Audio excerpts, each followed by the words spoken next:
Hello and welcome back to another Unreal Engine 5 tutorial. This is the Game Foundry, and in today's video I will show you how to create a light flicker material in Unreal Engine 5. But before we start the video, I'd like to ask you to give her a like and subscribe to the channel. It's a very simple tutorial, then let's get started.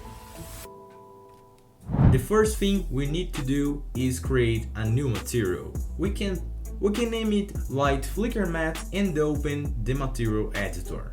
For our material to work properly, we need to change the material type to light function.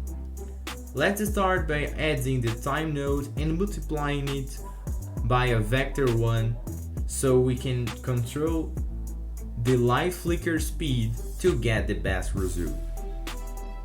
I will set it to 1, but you can test and choose what you prefer. To create a light wave effect, let's add a size node. Finally, let's add a frac node to loop the values back to a range between 0 and 1 and create the flicker effect.